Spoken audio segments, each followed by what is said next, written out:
অধ্যক্ষ ডাঙৰীয়া যদি সমস্যাটো থাকে তো 10 বাৰো আনিব কেনেকে পাৰি আপুনি বহক যদি সমস্যাটো থাকে তো 10 বাৰো আহিব কেনেকে পাৰি এইটোতো হ'ব নোৱাৰে আপুনি বহক আপুনি ৰিপ্লাইটো দিবৰ কাৰণে কিমান বহক ৰিপ্লাই দিলো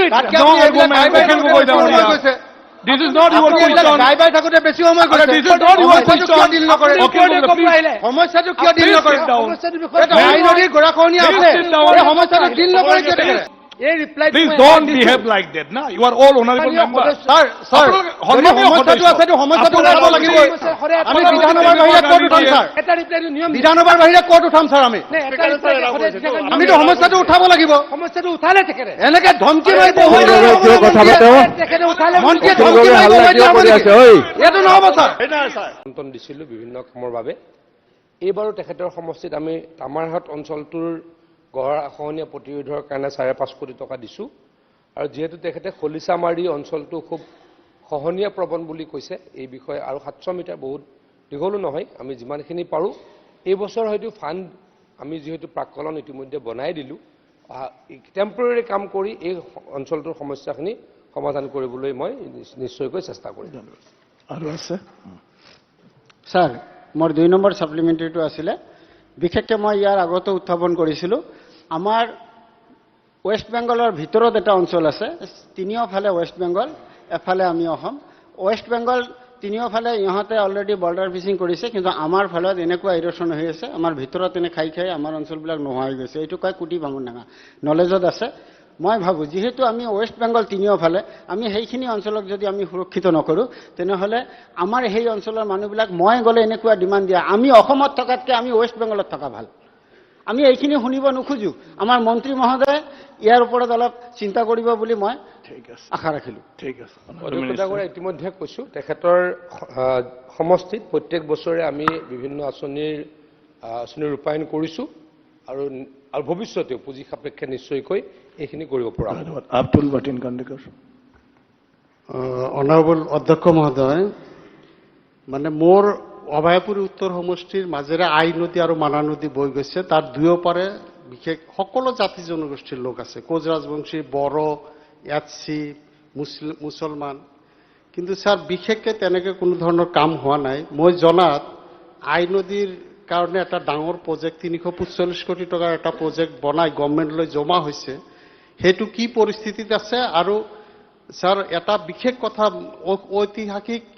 মানে ইতিহাস প্ৰসিদ্ধ ৰাঙাপানী সত্ৰটো ইমিডিয়েট যদি আমি কিবা এটা ব্যৱস্থা নকৰোঁ আমাৰ আই নদীৰ গৰাখহনীয়া ঠিক আছে গতিকে মন্ত্ৰী মহোদয় অধ্যক্ষ ডাঙৰীয়া এটা কথা মই আপোনাক অনুৰোধ কৰিব খুজিছোঁ আপোনাৰ পৰা জানিব খুজিছোঁ মই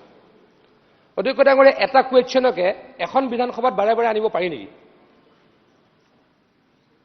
আপুনি অধ্যক্ষ ডাঙৰীয়া তাৰ বিষয়ে মই আপোনাৰ পৰা ৰুলিং বিচাৰিম সন্মানীয় সদস্যগৰাকীয়ে এই একেটা প্ৰশ্ন আজিৰ পৰা মোৰ আগৰ যিদিনা ৰিপ্লাই আছিল সেইদিনাও কৰিছে মই ৰিপ্লাইটো দিছোঁ সেইদিনাও দিছোঁ নাই কওক আপোনাৰ আই নদীৰ কথা এটা কুৱেশ্যনকে বাৰে বাৰে এখন বিধানসভাত আনিব পাৰি নেকি 345 কোটি টকীয়া আঁচনি সম্বন্ধে আপুনি আকৌ কোৱা নাই প্ৰথমে সেইটো কওক আপুনি সেইদিনা আকৌ আই নদীৰ এটা পৰ্চন মই ক'লোঁ যে আই নদীৰ কাম চলি আছে আপাৰ পাৰ্টত আই নদীৰ কাম চলি আছে ছেকেণ্ড পাৰ্টৰ কাৰণে আমি ট্ৰাই কৰি আছোঁ এই বিষয়ে মই ৰিপ্লাই দিলোঁ এতিয়া অধ্যক্ষ ডাঙৰীয়া এটা কুৱেশ্যনক দুবাৰ তিনিবাৰকৈ ৰিপ্লাই দিব পাৰে নেকি মই আপোনাৰ পৰা ৰুলিং বিচাৰিছোঁ প্ৰয়োজন আছে আৰু সেইকাৰণে নিয়মটো মই বিধানসভাৰ ডিটেইল এষ্টিমেট জমা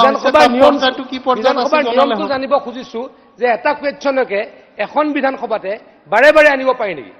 তাকো সাপ্লিমেন্ট অলৰেডি নাই অধ্যক্ষ ডাঙৰীয়া যদি সমস্যাটো থাকে তো 10 বাৰো আনিব কেনেকে পাৰি আপুনি বহক যদি সমস্যাটো থাকে তো 10 বাৰো আহিব এইটোতো হ'ব নোৱাৰে আপুনি ৰিপ্লাইটো দিবৰ কাৰণে কিমান This is not your question. গাই বাই থাকোতে বেছি সময় কৰিছে This is not your question. ডিল নকৰে সমস্যাটো কিয় ডিল নকৰে এটা আইনদিৰ গৰাখহনীয়া আছে এই সমস্যাটো ডিল নকৰে কিয় থাকে গাই বাই কিয় এনে সময় নষ্ট কৰিছে কিয় আহিলে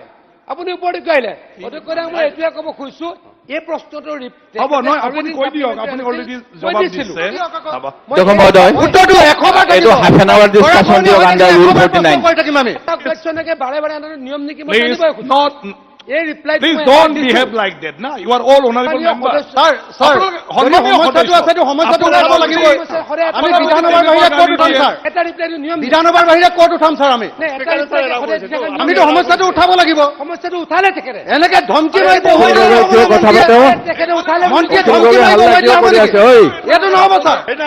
আপুনি মোলৈ অখিল গগৈ কিয় হাল্লা কৰে বেলেগে প্ৰশ্নৰ ওপৰত মন্ত্ৰী ডাঙৰীয়া শাসন দিলে ভাল হ'ব আৰু এইটো কেনেকে হ'ব সমস্যা আছে আমি সমস্যাটো কৈ কথা আৰে ইমান কথা কিয় ক'ব লাগে মন্ত্ৰী সমস্যা আছে সমস্যা এশবাৰ কম আপুনি কথা ক'ব লাগে এশবাৰ সমস্যা আছে মই এশবাৰ কম মই কথা ক'ব লাগে মই এশবাৰ কম আপুনি এশবাৰ কৈ দিব লাগিব আপুনি সমস্যা সমাধান কৰি দিয়ক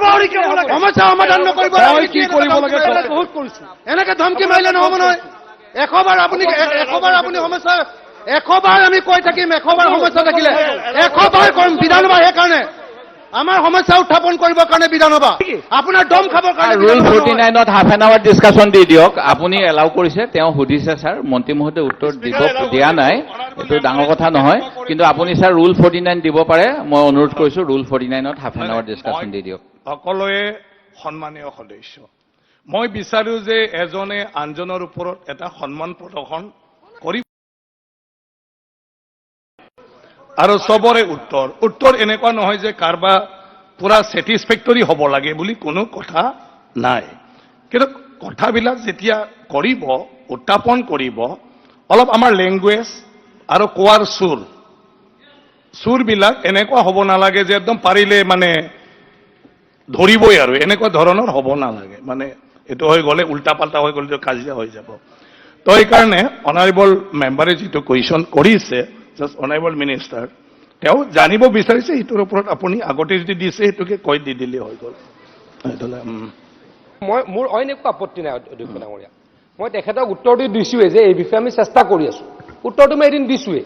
মই এইটোৱে জানিব খুজিছোঁ যে সদায় সদায় এটা প্ৰশ্নক অৱতাৰণা কৰি কি লাভ ঠিক আছে দিলোঁ দাদা হ'ল মই চেষ্টা কৰিম হৈ গ'ল